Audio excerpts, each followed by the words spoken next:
Welcome to Vertical Football, and this is 5 things we learned. Yeah, this is Newcastle 2, Chelsea 2. Yeah, this is a very, very intense match. Yeah, I believe it. Yeah, Newcastle versus Chelsea is always an intense match. There is so much physicality. There is so much intensity.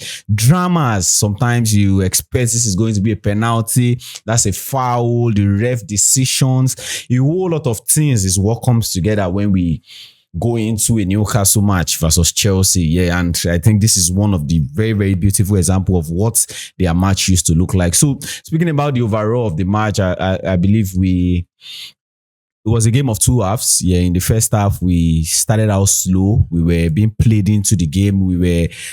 They were more physical than we were. They were more intense than we were. We struggled to have control in the first half. Yeah. And even in this first half, we didn't create any chance. 0 shot on target.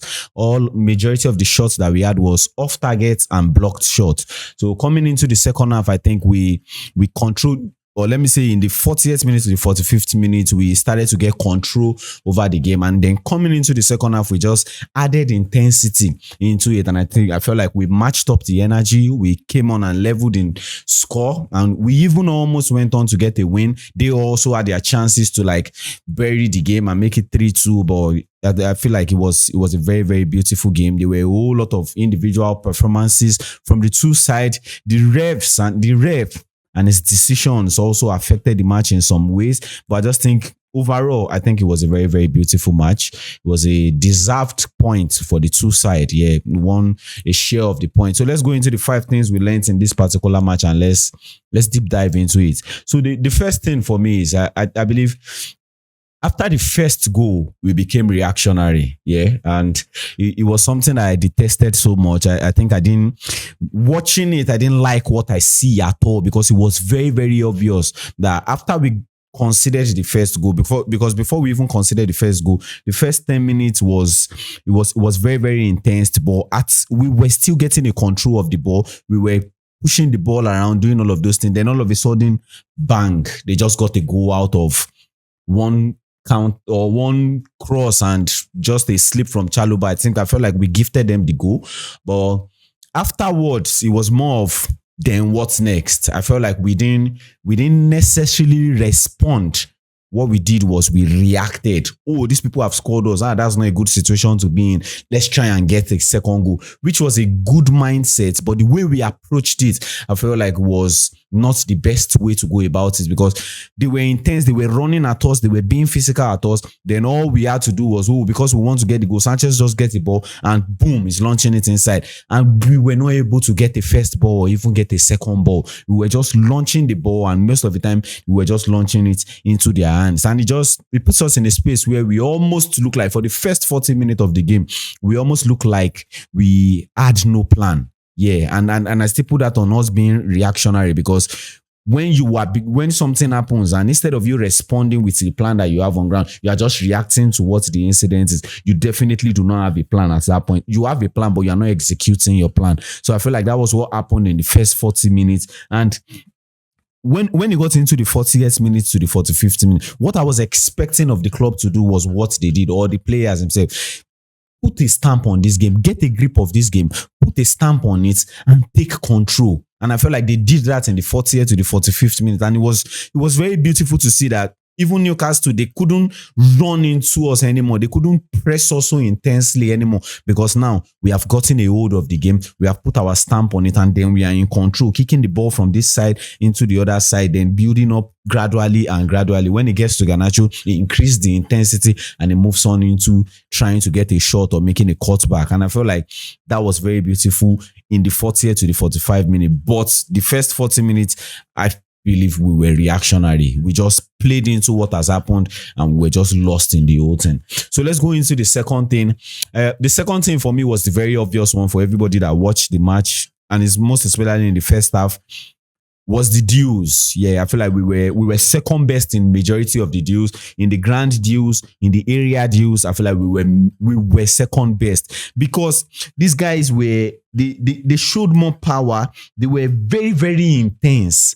And we were still coming up with the viewpoint, with the vibe like, oh, we are the big boys here. Let's just try and pam, pam, pam. Yeah, but these guys were very intense. The tempo at which they raced the game to every time their hand touch the ball, their fans just go crazy. And I know St. James Park is a very, very difficult place to go, but I feel like we should have just added a little bit into fighting for the deals, because not winning the deals put us in a space where we were out of control. Because anytime the ball go into 50-50, Newcastle player versus Chelsea player, there's just a high tendency that they will win the ball and get the control of the game. And because we were not winning the ball, we didn't have control over the game. But going into the second half, I felt like we did really well. We fought for the ball. We did all of those things. But one thing that pained me the more in the first half was, I believe it was obvious that when we were launching the ball into the half part of the pitch or to the final third, we were losing it both in first ball and in second ball. But still yet, we still kept on playing it. And we have seen this 10 times without number, but I don't want to digress. I just want to say, I feel like we need to figure another way out, either by going short, maybe instead of going long into the wingers or into the striker, go to the left back or go to the right back, so that you invite the pressure to one side, then you switch the ball back. I feel like we needed to open the box and look for other options, but we were just stuck with that. And I feel like it still goes back to us being reactionary, because we were not thinking so much. We just wanted to get back into the game, avoid their pressure. We were just boom, boom, boom. But we were losing the first ball and we were losing the second ball. Yeah, so let's go into the third thing. The third thing for me is the decision to intensify the game. Yeah. Not intensify the game. I would use I think I should use something that is close to the right word, is the decision to match up the intensity. Yeah, because if I say intensify the game, we mean the game was already dull. We were the one that intensified. No, Newcastle had a very intense game. The game was intense in itself, but we were not catching up to that level. But the second half, when we came in, when the first half was on, I was like, is there a way Chelsea could still get back into this game? I was thinking it to myself, like, is there, because I've gone through Chelsea start, and the last time we had a team go 2-up against us, and then we still came back into the game to even pull up a draw, was in April. Yeah, and I remember that match, April.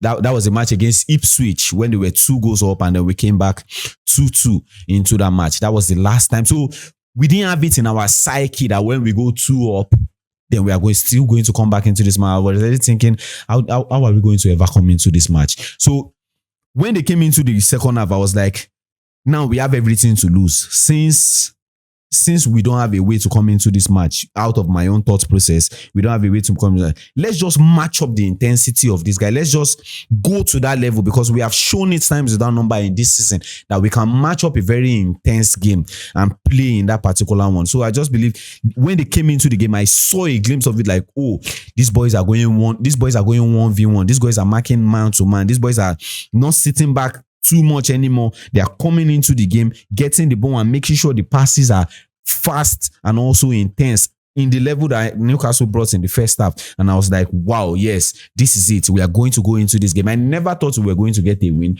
but when I saw the intensity, I had the hope that we were still going to get a draw in this particular match. Yeah, and I believe we entered into the same energy with them, and we even got better, because the 40th minute to the 45 minutes in the first half, we had gotten a grip of the game. We are already in control. So just coming into the second half, we had control already. Then we added intensity to it, and it made the mix so beautiful. And we saw the results, getting 2 beautiful goals. Yeah, second one was an error, but that free kick from Reece James, superb. Yeah, and one thing I saw with the intensity again was he played against Newcastle. He played against Newcastle because they did something in the first half that really worked against us. When we were trying to build up and somebody's passing the ball, they sent one man to mark the person who is receiving the ball, and they sent another person to block the space where he wants to pass the ball to. But going into that second half, because we were in charge and the tempo was becoming very high,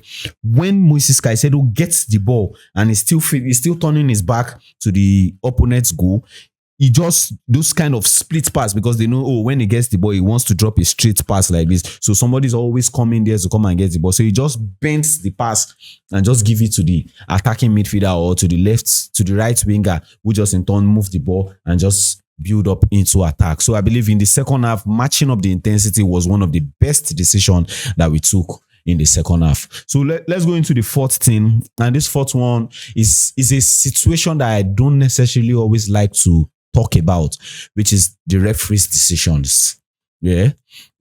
I would not come here and sit down and tell you, oh, this referee blowed against Chelsea. No, I would not say that. I feel like his decisions, the best way I can put it is his decisions affected the match in some negative ways. Yeah, because this is a very delicate match. The referee's decision is a job that you can't really go there and say, oh, I blame me because he's human. There are some moments he wants to take some decision. He looks at what he has done the other time as, if I take this, I hope I'm not like, you have to be thinking on the spot and doing all of those things. But one thing that I put on the ref is, I feel like he was the one who exposed that game to the level of harshness and rough physicality that we saw in that match. And what do I mean by that? There were some tackles that happened earlier in the game that he overlooked, and that affected the whole game psychologically, because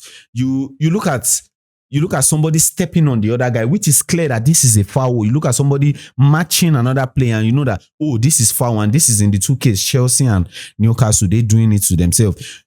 The psychological effective, if you do not blow these fouls or this thing that we see like this should be a foul, if you do not blow them, it sends a sublime message into the minds of the player like, oh, these kinds of foul are allowed by this ref, and they go in, and you find that a whole lot of rough tackles went on afterwards, those early fouls that the ref did not blow, because you have sent the message already that, oh, this can go on, and then everybody just went on to do it. We saw a whole lot of time where they were stepping on, like just hard press on somebody's foot in the match, and he was right in front of it. It was not like, oh, he was turning his back and something was happening. No, he was standing there and looking, and most of the time it's just keep on the play. Yeah, we understand that the match is physical, and when the match is physical, some side will want to take advantage of it and look like, oh, they are badgering me too hard. But you know when something is a foul, just stop it, because it's very obvious, so that they will know that, oh, if I run in to do something like this, I've gotten a warning for the first time, I'm getting a yellow card. But it goes on to do it. There is no warning. There is no later coming back to talk to the player. You're allowing them go on with it. When they do it, they know they can go scot-free with it. Yeah. And to talk about that Chalobah and Gordon issue, one thing I would say, and this will sound like a justification, but I'm just going to say what I have in my mind, which is that in a normal match would have been a penalty because he did not win the ball. Yes, that would have been a penalty in a normal match. But looking at that level of foul in the context of the game, it still goes back to what I said earlier. You have allowed the game play to some level of harshness and physicality. If you are looking at that particular incident compared to what we have saw in that match, I feel like it was just a normal play on. And I think the only reason why we will make a big deal out of that particular one was because it was in the box. If it happened outside, nobody will ever think about it. It will just feel like, oh, it's like the normal thing that has gone on in the game. So I feel like the ref himself, he did a good job, I would say. Not the best of job, but a physical and intense match is something that you don't want to be in the position of the ref. That's one thing I would say. You don't want to be there. It's a delicate match to officiate. But I feel like there are some things that he could have just touched and would have affected the trajectory of the game. Yeah. So to the last thing, I just want to talk about two of Chelsea players. I think one was on the extreme side of the good, and the other was in between being good and bad. Yeah. And that's the person of Sanchez and Garnacho. Yeah. For Sanchez, I believe he had an incredible match. There were moments where some shots, he was just there. His claims, yeah, that was something I was really, really worried about, because we did one particular one where we were talking about if we played, I did a particular one where Chelsea used the, what's it called? Where Chelsea used a trick against, or a tactics against somebody, a team doing long throw, and we're going to open the box down, and then Sanchez has the chance to go for a claim. And we were speaking, if there is chance, and if you have this kind of chance against people like Newcastle, you will suffer.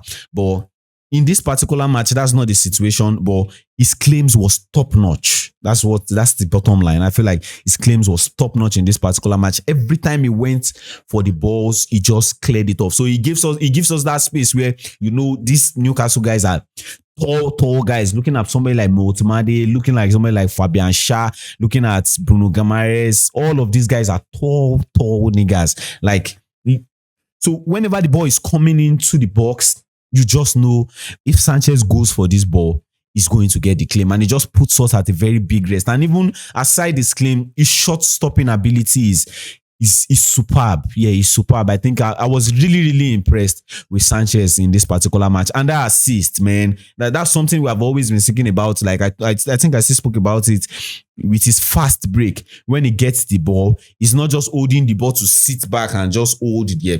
He's looking for a way to initiate an attack quickly, and because we pin wingers up front, he just find somebody to always give his ball to, and that assist direct from that place, I think is good to like crown his effort in all of this match. I think it was good performance from Sanchez. And let's talk about Garnacho. For me, in the first half, as much as we were sloppy, he was that guy who, whenever the ball comes into his hand, it was always electric, and that's one thing I really admire about Garnacho. In that part of the game, I think he should either be on the same level with Pedro Neto and Estevao, or on a much slightly higher level when it comes to directness.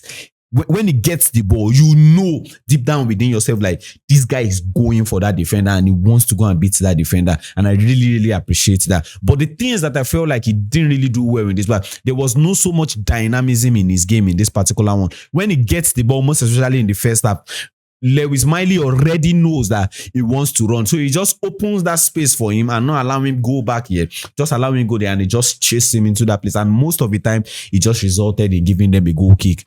And going back into the most important one is the second half. I feel like we have already spoken about Garnacho being a good guy, being electric, being that guy who is direct. But one thing that we all know that he still suffers for is his output. And I think we suffered for that in this particular match. He got to, I don't want to use the phrase that I will not use the phrase. I'm not even going to say anything about it. But he puts us in a very delicate situation, because you're looking at in the second half when we started gathering a whole lot of chances, a whole lot of chance creation. When we move into the final third and we're something around in the zone 14, it was just almost like, it was almost autopilot for every single person that got the ball in that instance to give the ball to Garnacho instead of going into the wing of Pedro Neto. And I just expected that for the amount of passes and the quality of those passes that came into that space, I was expecting at least either a goal or an assist. And I felt like his output put us in a very delicate situation, because the person that was marking him at that point was not really that close marking. So it was just more of, take the very beautiful first touch and be fast with your either shot or your square out, either from them to hit the ball on the player and get into an own goal, or square play out into a player to run and just drop a pass, or take a very massive shot in placing into the far post. But I feel like he struggled doing that in this particular one. Yeah, he struggled doing that in that particular one, because if we are looking at the quantity and the quality of chances that was created for him in that second half, bro, he should get a goal. If not even two, he should get one. I think we suffered for that in that particular match. I think we suffered for that. But overall, these are just my 5 things. I believe it was a game of 2 halves. Yeah, Newcastle had their best chances. Newcastle also in the first half, but in the second half, they were also there in the game. Some this year moments, playing short. Jacob Murphy, Elanga chance. Wotamade being a menace to us. Like, it was a very, very balanced game. It was a very, very balanced game. They came into the first half, took their chances, went 2 goals up. Then we come into the second half, created our chances, took our chances, and we returned the 2 goals back. Yeah, and I believe it was just that's another Premier League game for us. Yeah, so these are my 5 things, guys, brought to you by Vertical Football. What is it that you think, and what are the things that you see in this particular match that I have not spoken about? Please, guys, drop it in the comment section and let's chat about it. We'll see you some other time. Namaste.